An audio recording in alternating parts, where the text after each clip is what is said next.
Happy Thanksgiving. We are almost done with this class. We have just a few classes left together after the break.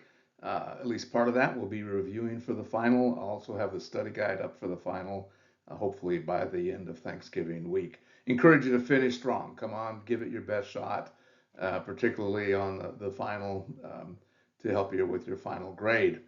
Now, in this presentation, there will be the answers to two of the three homework questions that I asked. You'll see that in your email. The third question you'll have to solve for yourself, but it's shouldn't be real difficult if you follow what we're talking about in this presentation. So watch carefully for those answers. So I do want to tell you I'm thankful to have been your professor this semester. I've enjoyed the semester. I'm looking forward to seeing what God will do with each of you in the rest of your college career and your future. What this presentation is about is the topic of functions, identifying functions. We'll talk about function notation, how we write a function. We'll talk about graphs of functions, and then we'll also talk about recognizing graphs of functions. The formal definition of a function is it's a correspondence or rule that assigns to each member of some set called the domain exactly one member of another set called the range. So if we're talking about like a graph, it would be X would be the domain and Y would be the range most often. But it's uh, for each set in the domain, we have exactly one member of another set called the range. If there is and that's the simpler definition. There's exactly one y or one value in the range, no more than that for every x. So if you have more than one, it is not a function. If you have exactly one, then it is. So here's some examples to help you see what that means. Notice in this case, in my domain, I have a set of letters, X, Y, and Z. In the range, we have 5, 7, and 9. Each letter in the domain has exactly one output. X, the output is 9, Y, the output is 5, Z, the output is 7. So for each member of the domain, there's exactly one number in the range. Therefore, this is a function. Notice in the first one here, B, this is also a function. For each member of the domain, we have numbers 2, 4, 6, 8. We have the values in the range of 7, 9, and 11. But notice that for each value in the domain, there's exactly one value in the range. It's okay if you use the same value in the range more than once, but the issue is how many values in the range go with each value of the domain. So notice for the 2, the output is 7. For the 4, the output is 11. For the 6, the output is 9. And for the 8, the output is also 7. But with each value in the domain, one and only one output. Now notice in C, we have something different. Here, the domain is three different cities, New York, Chicago, Miami. The range, we have four football teams, Giants, Jets, Bears, and Dolphins.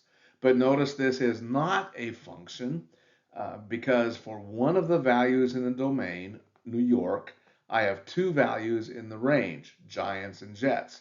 So in this case, I do not have one and only one value in the range for each value in the domain.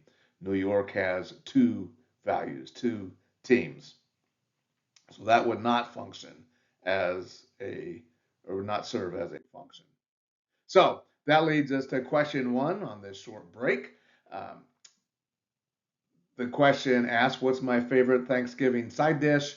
My favorite Thanksgiving side dish is my wife and daughter's green bean casserole. It's a green and bean and corn casserole, and I love it. So that's my favorite Thanksgiving side dish. That leads us to function notation. How do we write a function, an equation that's a function? So notice that I have f of x equals 3x plus 4. That's how you read it. I have f, then the parentheses with Can be either a variable or a value inside those parentheses. So f of x equals 3x plus 4. It means the same thing as y equals 3x plus 4. What it allows you to do is to have shorthand to write an equation to solve. So if I write f of 5, notice I have a number there instead of the variable, equals 3x plus 4. That means the same thing as solve y equals 3x plus 4 for y equals 5. I should say for x equals 5. So I put the value 5 in everywhere the x shows up in the equation. I apologize for the typo. So it should be solve y equals 3x plus 4 for x equals 5. So down below, f of 5 equals 3x plus 4. So I plug the 5 in. So instead of 3x plus 4, now I have 3 times 5 plus 4. And when I solve that, that gives me the answer of 19. Now note, function notation can use any letter, not just f. It could be g of x, h of x, any other letter. The idea is the letter followed by parentheses with either a variable or a value in the parentheses. So let's find f of 9, f of negative 4, f of 0 for the function f of x equals x plus 3. So for each one of those, I put whatever the value is in the parentheses in place of the variable. So I've got f of 9 equals 9 plus 3. I put the 9 in where the x is. That gives me 12. For f of negative 4, I put negative 4 in place of the x, and that gives me negative 1 when I solve it. F of 0, I put 0 in everywhere the x shows up. That gives me 0 plus 3, or just 3. So when we're solving a function, we can write the function f of x and then an equation. If I have a value in there, I put that value in every single place that the variable shows up. So let's find the function, the value of the function for 3y squared plus y for f of 2. In that case, I'm going to put 2 in every place that there's a y. So in the first equation, I have 3 times y squared. So that would give me 3 times 4 is 12, plus 2 gives me 14. Put the 2 in every place where the y shows up. We've done that before, and solve the equation. Same thing with f of negative 3. I'm going to put negative 3 everywhere it appears. Remember, a negative 3 squared is going to give me a positive 9. So I've got 3 times 9 is 27, plus a negative 3 gives me 24. Now we want to graph functions. And so to graph a function, we usually calculate ordered pairs of the form x, y. So we come up with a combination of an x value and a y value. We've been doing a lot of that in recent weeks. Another way to write that is it's x and then f of x. Remember, the f of x and y are synonymous, same thing. So we then plot them, connect the points. So the symbols y and f of x are often used interchangeably when working with functions and their graphs. So basically, we're going to find a series of ordered pairs, plot them, connect the points, see what we get. So if I want to graph this, there's a set of points, -2, -1, 0, 1, 2. If you have an equation with an exponent larger than 1, notice in this case I got x squared, you should use more than 2 points or 3 points. 5 is ideal. The reason is because anytime the exponent is greater than 1, you're not going to have a straight line, you're going to have a curve. So you're going to need to have some help on figuring out what that curve looks like. So I've plugged in different values of x into the equation, into the function, solved it, and that gives me the points for f of x. So in this case, for x equals -2, plug it in, you get -1. X is -1, plug it in, get 2, and so on. So notice you get -1, 2, 3, 2, -1. Notice again, for every value of x, I have only one output, but I might have the same output show up several times. So in this case, for x equals -2, the output is -1. Same thing when x is +2. And so when I plot that, it gives me a curve, looks like this. It's called a parabola. Um, and that's the function, or that's the graph of the function 3 minus x squared. This one's a little different. This is the absolute value of x plus 1. So this one, when I graph it, notice again, I'll have numbers in the range that are show up more than once, like 4 shows up a couple times, 3 shows up a couple times, and so on. So I put in the values for x, calculate it, and gives me a value for f of x or for y. So if I plug in -3, absolute value of -3 is +3. I remember earlier in the semester we talked about absolute values. Whatever shows up between the absolute value sign, you report as a positive value. Sometimes there's something to solve inside of that, so you solve that first, and then whatever you end up with, you report it as a positive. So in this case, we're just putting in values. -3 into absolute value of x becomes +3 plus 1 gives me 4. And I graph that, and I end up with a V like this. Now, that leads us to question number 2. What are the names of the 2 dogs that live in the Fankhauser's home? They are Bella, which is my daughter's dog. That's the big one. And there's Cooper, which is the little one.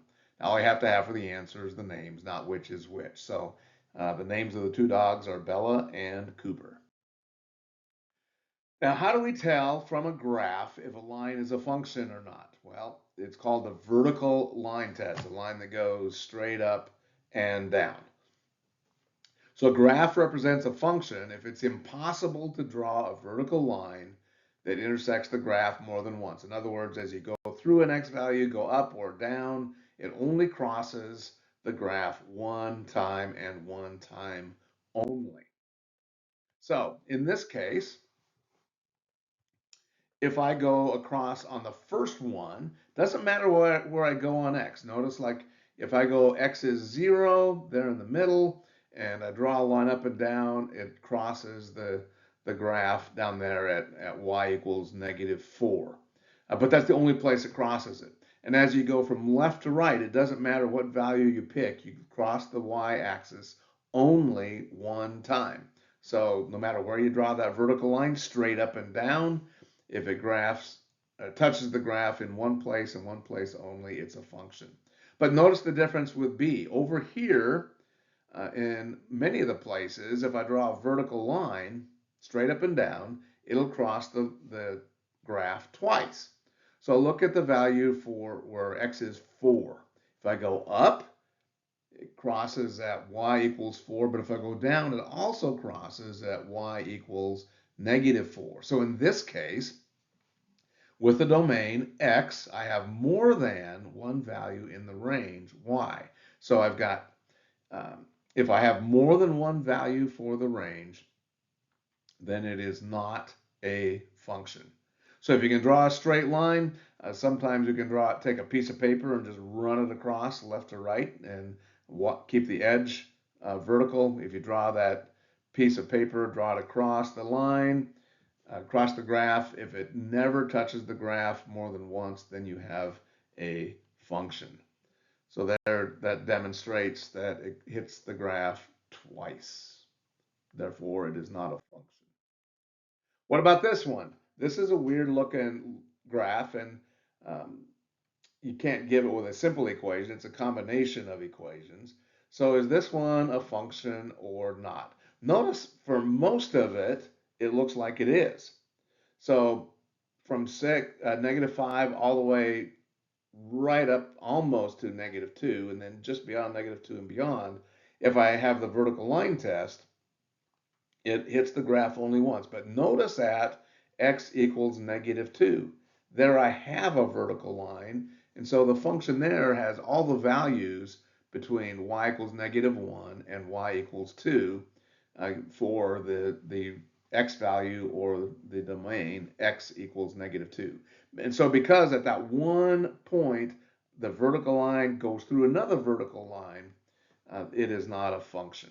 The idea is that if you draw a vertical line across, it crosses a line once and only once. If it lands right on top of it, like it would there, it is not a function. So, question 3, and this is the last one of the 3 questions, and it's the end of the presentation. I know that is a good thing for you. So you have to figure this one out. I'm not going to give you the answers. So you have to figure out which of the figures below, A, B, or C, are functions. And so you simply use the vertical line test. You go from left to right. And is there any place on the graph that you cross through the graph in more than one place?